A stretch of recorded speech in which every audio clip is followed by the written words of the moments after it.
Hi guys, it's Ryan K again, back again with another trance production tutorial.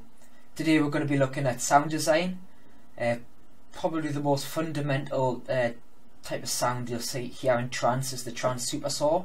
Heard in many different genres, but very prevalent in trance, especially in leads. So without further ado, let's get on with it.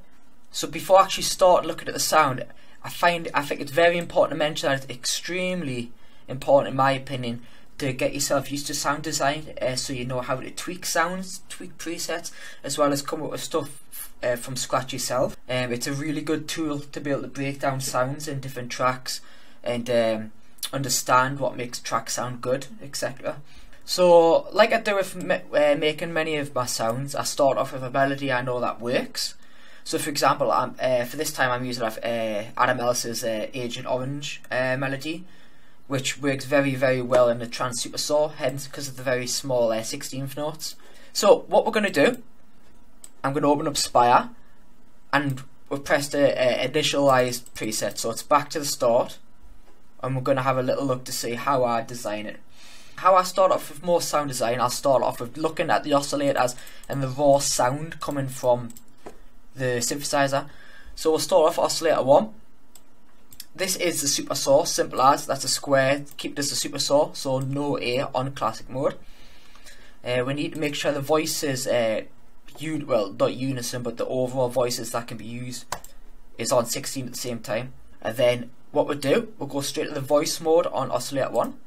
9 voices as much as you can. Now this is where this differs a little bit. Spire, it has density as well as detune. Density is just how much the detune is happening throughout the sound. So yeah, basically mess around with this until you can get the right sound. So let's have a listen.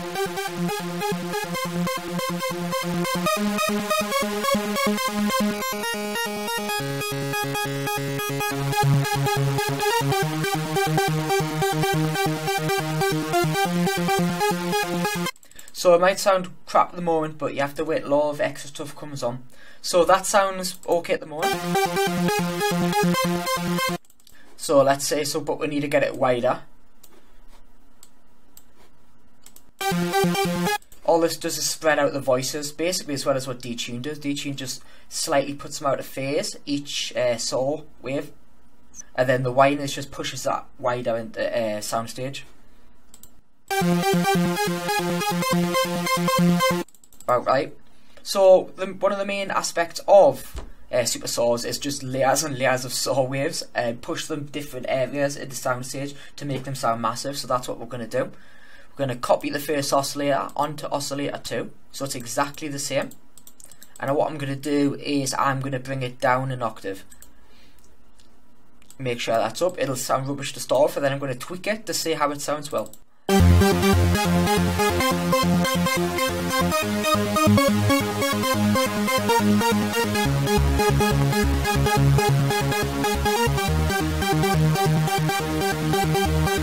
That'll do for the moment. Again, copy the first oscillator into the third one. Well, this time I'm just going to leave it as it is, but change settings in the detune and density and wideness to try and move that sound around.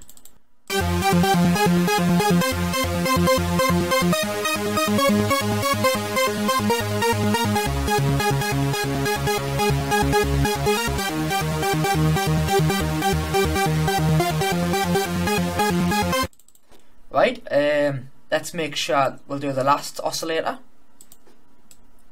And I'm going to put this slightly up an octave, but very quiet, because I don't want to make it too high end. Let's have a listen.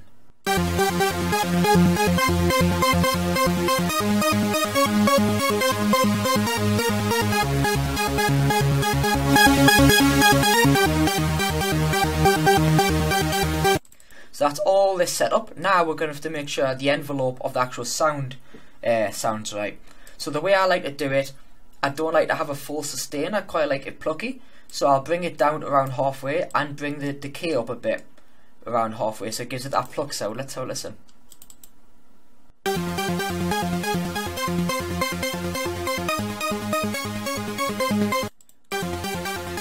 That's better. Now bring the release up so it sounds longer, but keeping that pluckiness.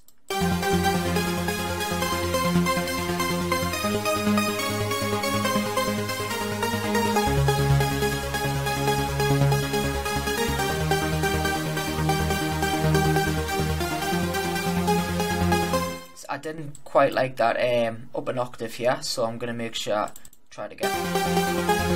That's better. Now what we're going to do is we are going to yes, I'll set the cutoff. So when we're bringing in the lead, it's easier for transitions, and you see it a lot in trance. You'll see exactly what I mean when I bring it in. So first of all, I want to make sure this is not routed at all. So it's just a raw, bring it up from the low to the high to see if it sounds okay.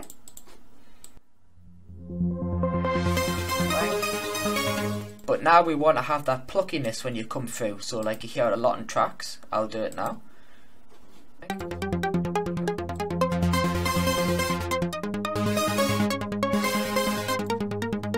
But that's too much for me. I want to. If you take down this amplitude, it doesn't do as much as the decay as you bring up the cutoff. Exactly, that's all right. But I still find that too plucky. So I'm going to drop this decay slightly and bring up the sustain, so a bit of the sound comes through when it's, even though it's got no cutoff.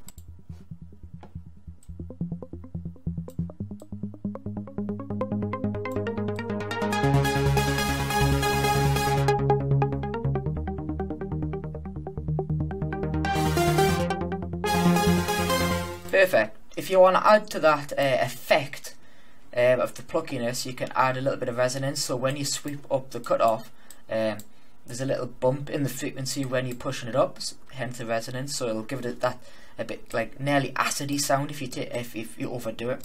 But obviously we don't want to do that. Let's have a listen.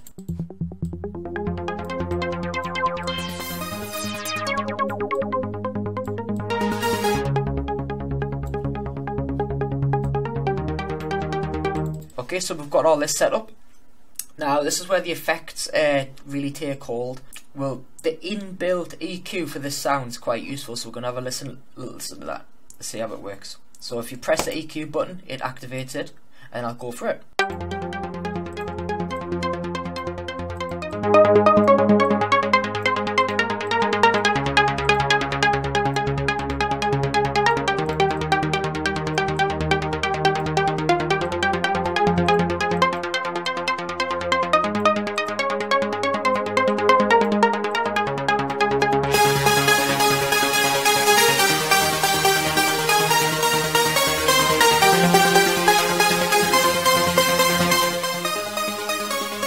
If you bring this up, it gives a little bit of compression.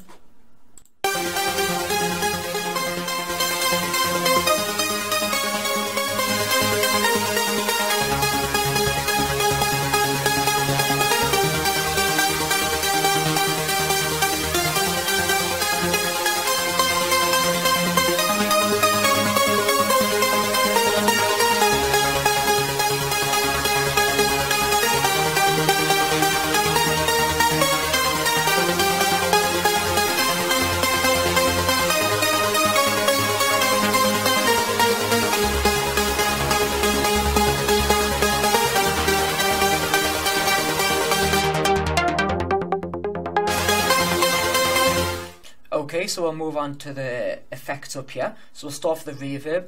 What I like to do in all of the effects, I put it on full wet so you hear what just the effect sounds, and dial it down after that. So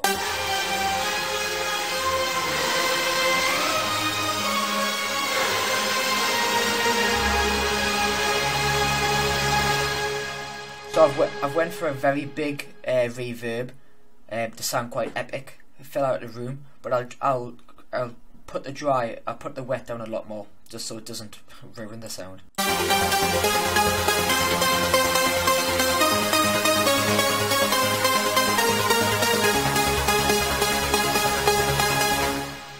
Perfect. Now let's go on to the delay. Turn off the reverb just to make sure it's not affecting. So remember, full wet.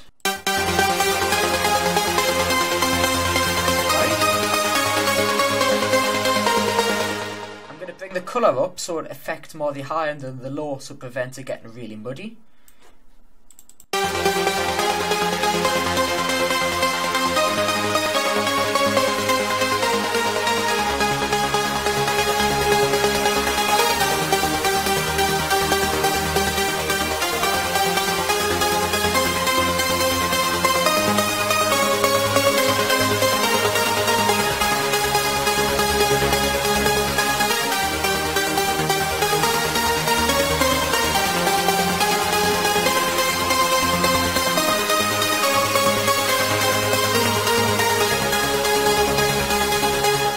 Last couple of little tips I can do to really bring the sound to life. It's quite specific, this one, to Spire. One thing I like to do is go to a separate envelope, so envelope 4.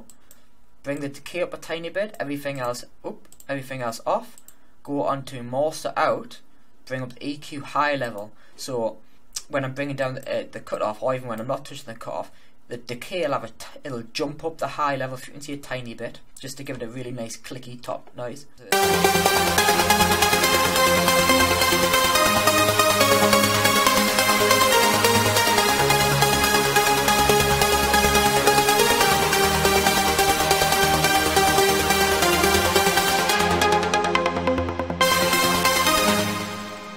And the last thing I also like to do is I like to go to, I need another free envelope. Do I have one? I do. So I want to keep the decay again just a tiny bit, but this time go to the matrix view, source, we're looking at envelope 2, and for each oscillator we want to touch the pitch up a little bit. So oscillator 2, oscillator 3, and oscillator 4. Bring this up a bit so it's affecting the pitch of each oscillator as a little bit.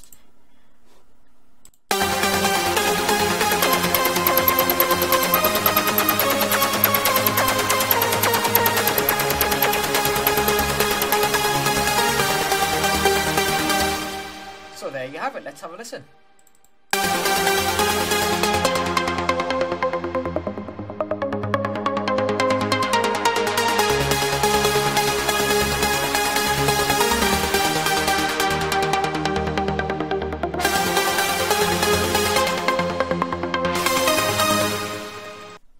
And that's how you make a trance super saw. Thank you very much for watching. Make sure you subscribe to YouTube, follow me on Facebook and Soundcloud. Thank you very much, guys. See you later.